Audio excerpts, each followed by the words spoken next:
कहला प्रश्न पचारा बेलू से तार उत्तर भी दौनी आज तो एमती आज तो पूरा असह्य हो जाए से शुभ को मारिक मुंड भी फटे देती ठीक अच्छे आप गोटे काम करूँ तो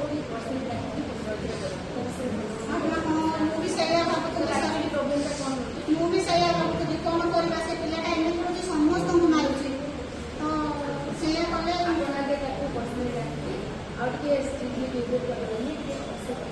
आगे से कथा भावुची बोधे कथा जना पड़ो कौन तार असुविधा है कौन ना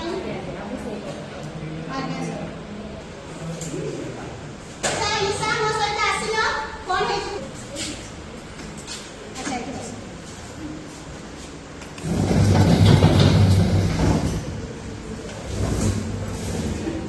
अच्छा तुम्हें ईशा डरुच कि मत डरुच अरे ना ईशा किसी ना अच्छा कहला तुम कौन खाई आस कहला आज किसी खाई आसन कहना कहीं कह कौन खाई आस कहले देखा मुड़ी बिस्कुट खाई आस अच्छा कहला तुम बापा ना कौन रमानंद विश्वाल अच्छा तुम माँ का ना तुम एमती कहीं डरुच कहीं डरनी कह मत अच्छा आउ कौन कहले तुम बापा कौन करते राजमिस्त्री तुम सब प्रश्न एमती कहीं पिंधिला बेले दौच कौन है तुम कौन है अरे कांदनी किसी डरवा किसी नहीं बुझी आसला भी बुझी आस किसी कौन है घर किसी असुविधा है तुम कहीं शुभ को कहीं मारिल मारिबा कौन भल कथा कि अरे भेरी गुड से उत्तर देले से तुम भेरी गुड कहला कौन है तुम किए तुम से एमती गला कहला कि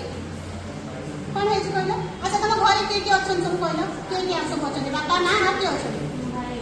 भाई आउ बापा माँ जेजेमा आउ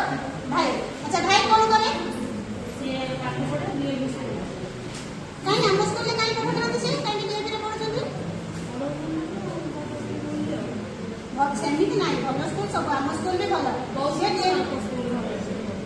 बोली अच्छा तुम से कथा कहले बापा माँ को कि आम स्कूल भी भल आम स्कूल भी भल पढ़ा आम स्कूल में भल पढ़ा तुम कहीं भी कौच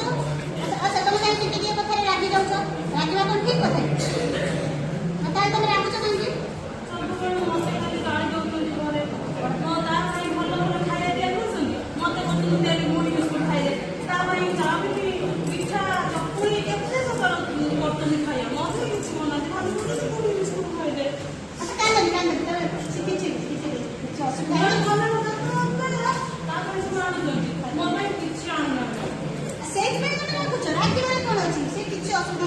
घरे सेमती तुम जेहेतु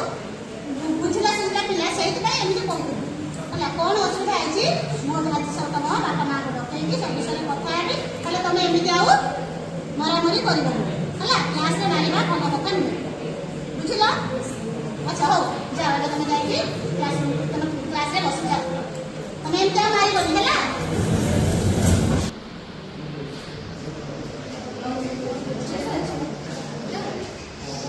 सब इम्पोर्टान्स मिलूँ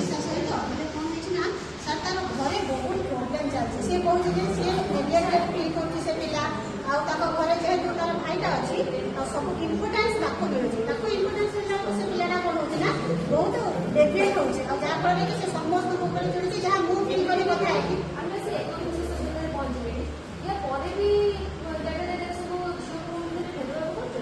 सेमती परिवार हूँ से पिलाटा मो जहाँ फील कर एमती इफेक्ट पड़े आज्ञा सर कार्य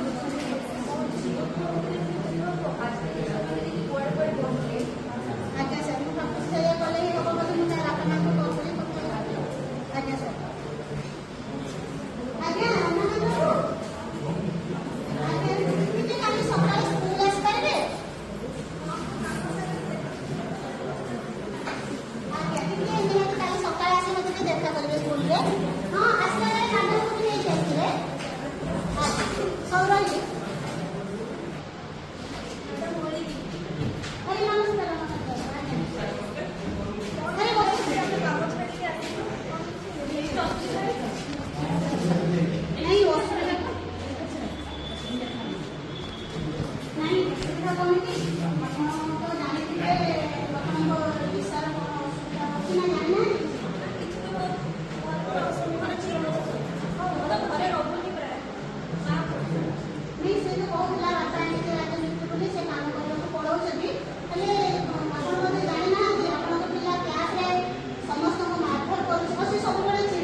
ଝିଅ ଦେବତା ପୂଜା ପୁଅ ଟିକେ ପାଇଛି, ପୁଅ ଟିକେ ସୁନା ମୁଦା ମିଳିଲା, ତାକୁ ଟିକେ ପାଠ ପଢ଼ି ବୃଦ୍ଧ ବୟସ ସିଏ ଆମକୁ ସାହା ଭରସା, ଝିଅଟାର କ'ଣ ଅଛି ଖାଲି ବାହା ହେଇକି କୁଆଡ଼େ ପଳେଇବ ଶାଶୁ ଆପଣ ଆଜି ଏତେ ଆସିକି ଆପଣ ଆସିକି ସପ୍ତାହରେ ଆପଣ ଆସିକି ଏଇଠି ବସିଛନ୍ତି। ଯେତେବେଳେ ପୁଅଟା ପୁଅ ପୁଅ ହେଇକି ଆପଣ ଦେଖନ୍ତୁ ଆଜି ମୁଁ ବି ଏଇଠି ଆପଣଙ୍କୁ ମୁଁ ପୁଣି ମୋ ଗାଁ ଆପଣ ସେଇ ନାଇଁ ଆପଣଙ୍କର ଯଦି 10 ଟଙ୍କାରେ ଆପଣ ଗୋଟେ ଦିନ ବସୁଛନ୍ତି ଆପଣ ସେଟା 5 ମାସ କରିକି ଦିଅନ୍ତୁ। ଗୋଟେ ପୁଅକୁ ଏକା ବସ କରୁଛନ୍ତି ସେମିତି କଲେ କ'ଣ ହବ? ପୁଅଟାକୁ ବି ଆପଣ ଜନ୍ମ କରିଛନ୍ତି, ଝିଅଟାକୁ ବି ଆପଣ ବି ଜନ୍ମ କରିଛନ୍ତି। ଆପଣ ଯଦି ସବୁବେଳେ ଝିଅକୁ ଏମିତି ଅବହେଳା କରିବେ ସେ ଯାଇ ବର୍ତ୍ତମାନ ତା ବୟସ ଅନୁସାରେ ତା ମାଇଣ୍ଡ ଉପରେ ଏହାର ବହୁତ ପ୍ରଭାବ ପଡୁଛି ଆଉ ସେ ସେଥିପାଇଁ ବହୁତ ରାଗି ଯାଉଛି ସାଙ୍ଗସାଥି ଟିକେ ମଧ୍ୟରେ ଚିଡ଼ଚିଡ଼ା ହେଉଛି। ଆଜି ବି ସେ ତାର କ୍ଲାସମେଟକୁ ମାରିଛି, ମାରିକି ତାର ମୁଣ୍ଡ ପଡ଼ିଛି। ଏସବୁ କ'ଣ ଠିକ ହେଉଛି? ଆପଣ ବି ଦେଖୁଛନ୍ତି ଆମ ଦେଶର ଯେ ରାଷ୍ଟ୍ରପତି ସିଏ ବି ଜଣେ ମହିଳା। ଆଉ ଆପଣ ଯଦି ଏଇ କଥା ଚିନ୍ତା କରିବେ କେମିତି ହବ? ଆପଣ ନିଜେ ପୁଅ ଝିଅ ଆଜିକା ଡେଟ୍ରେ କେହି ବି ସେମିତି ନୁହନ୍ତି, ଅଲଗା ବିଲକୁଲ ବି ନୁହନ୍ତି। ଆପଣ ଯଦି ସେଇ ଝିଅକୁ ବି ପଢ଼େଇକି ରୋଜଗାରକ୍ଷମ କରିପାରିବେ ସିଏ ବି ଆପଣଙ୍କ କଥା ବୁଝିବ। ଆପଣ ଯୋଉ ବୁଢ଼ା ବୟସ ପାଇଁ ଚିନ୍ତା କରିକି ବସିଛନ୍ତି ଯେ ଝିଅ ବାହା ହେଇଯିବ, ଝିଅ ବାହା ହେଇଯିବା କଥା ସେଟା ଅଯଥା ବାହା ହେବା କମ୍ପଲସରି ନୁହେଁ ଯେ ନିହାତି ଯେ ଝିଅ ବାହା ହେଇକି ପଳେଇବ, ସେଇଟା ପଛ କଥା। ଯେ ବାହା ହେଇସାରିଲା ପରେ ବି ଝିଅ ବୁଝିପାରିବନି, ଆପଣ ସେମିତି ଚିନ୍ତାଧାରା ଜମା ବି ରଖନ୍ତୁନି। ଆପଣ ଏଇ କଥା ଭାବନ୍ତୁ ଯେ ଯେମିତି ଝିଅ ପୁଅ ବି ଆପଣଙ୍କର ସେଇ ରହିବ ଟିକେ ପଇସା ହବ ସେତିକି ପଇସା ନିହାତି ଆପଣ ଝିଅକୁ ଯେମିତି କରୁଛନ୍ତି ପୁଅକୁ ବି ସେମିତି ରଖନ୍ତୁ। ଆଚ୍ଛା ରଞ୍ଜିତା ଭଲ ଟିକେ ଡାକିଦବ ଲିସା ଆଉ ଶୁଭକୁ।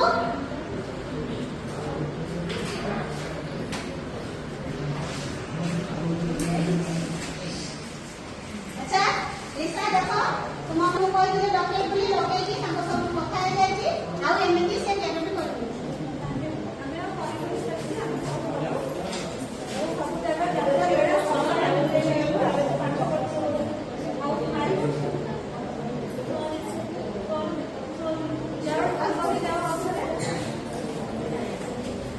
ଯାଅ